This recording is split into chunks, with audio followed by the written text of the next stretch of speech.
आखिर क्या होगा जब आप गाड़ी में लाश को लेके आ रहे हैं और गाड़ी के साथ साथ इतनी तीव्र गति से हवाएं चल रही हो, लगे कि वह हवाएं गाड़ी को ही उड़ा देंगी। गाड़ी अपने घर से जब तकरीबन 10 या 15 किलोमीटर दूर होती है, तभी जो आत्मा होती है, ऐसा लोग बताते हैं, हम नहीं, ऐसा लोग बताते हैं कि वह आत्मा घर पहुंच जाती है। इतनी तेज हवाएं चलने लगती हैं। जो मौसम कुछ देर पहले तक शांत थी, आसमान में तारे थे, चंद्रदेव दिखाई दे रहे थे, आसमान में काले बादल आ जाते हैं, आसमान में काले बादल आ जाते हैं। इतनी तीव्र गति से हवाएं चलने लगती हैं, बारिश शुरू हो जाती है। जो रात सुहावनी थी वह एक काली रात में तब्दील हो जाती है। उससे पहले मैं सुशील विनायक सूर्यवंशी, आप देख रहे हैं और सुन रहे हैं सार्थक संदेश। जी हाँ, यह घटना है उत्तर प्रदेश के एक गांव की।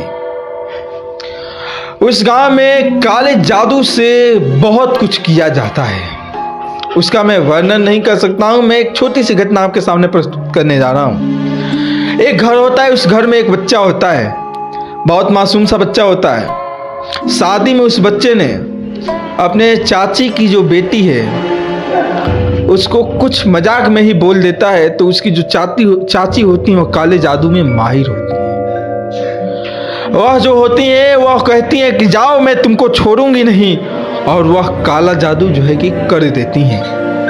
उसका टी-शर्ट लेती हैं, उसके घर को प्लास्टर होने से पहले उस पर काला जादू कर देती हैं कि वह धीरे धीरे जिस तरह वो टी-शर्ट गलेगी उस तरह उस बच्चे का शरीर गलेगा। और जिस दिन यह टी-शर्ट जो है कि गल के खत्म हो जाएगी, उस दिन वह बच्चा भी अपने जीवन को त्याग के समाप्त हो जाएगा।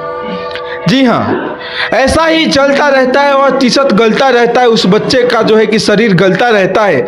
एक दिन ऐसा आता है कि वह बच्चे का जो है कि तबीयत इतना सीरियस हो जाता है कि उसको लेके लोग जो हैं कि गोरखपुर के लिए रवाना हो जाते हैं। गोरखपुर जाते जाते उस बच्चे की डेथ हो जाती है, वह बच्चा मृत घोषित हो जाता है। जब उस बच्चे की शरीर को, डेड बॉडी को घर की तरफ लाया जाता है, तो इतने तीव्र गति से हवाएं चलने लगती हैं कि लगता है कि अब नहीं तो तब वह उस गाड़ी को उड़ा देंगी, उस गाड़ी को पलट देंगी। जब बेटे के मौत की खबर पिता को चलती है तो पिता इतने पी लेता है, इतने नशे में धुत हो जाता है कि उस पिता को यह तक नहीं पता रहता है कि मेरा बेटा जो है वह जो है कि भगवान को प्यारा हो गया है। वह बेटा के गम में बाप इतना पी लेता है।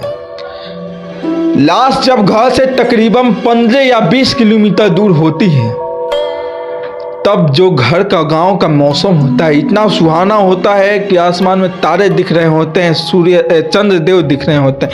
लाश के घर से 15 किलोमीटर पहुंचने से पहले ही इतनी तीव्र गति से हवाएं चलने लगती हैं। वहां के लोग बताते हैं कि गाड़ी के आने से पहले उस बच्चे की आत्मा वहां पे आ गई थी। इतने तीव्र गति से हवाएं चलने लगती हैं, आसमान में काले बादल छा जाते हैं, बारिश की बूंदाबांदी शुरू हो जाती है। जब डेड बॉडी घर पहुंचती है तो जन सैलाब वहां पे जो है कि उमड़ जाता है देखने के लिए। धीरे धीरे लोग चले जाते हैं। वह घर जो है फिर वीरान पड़ जाता है, सुनसान। एक डेड बॉडी को लेके एक बाप सोया रहता है, लेकिन माँ को इस बात का खबर नहीं होता है, क्योंकि माँ तो बहरी होती है। माँ अपने रूम में सोई होती है। जब सुबह में उठती है तो उसको यह बात पता चलता है कि बेटे की तबीयत खराब है, वह गोरखपुर है। उसे बताया नहीं जाता कि आपका बेटा अब नहीं रहा। कहते हैं लोग वह ठीक हो गया, वहां चला गया है, लेकिन माँ है कितने दिनों तक बेटे से दूर रह सकती है। कुछ दिनों बाद उसे भी यह खबर लग गया कि बेटा जो है वो नहीं रहा।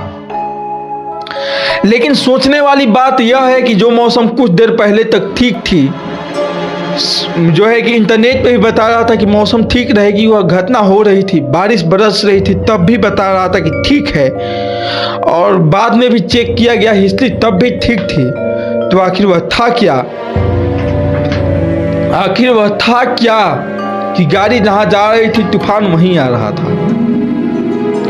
आखिर वह था क्या कि जब गाड़ी घर के पास पहुंचने वाली थी उससे कुछ देर पहले ही घर पे आंधी पानी तूफान जो है सब आ गए, काले बादल आ गए। आसपास के जो कुत्ते थे वो भौंकने लगे, कहीं और जाके नहीं, उस घर के पास। आप कमेंट करके जरूर बताइएगा। तब तक के लिए धन्यवाद।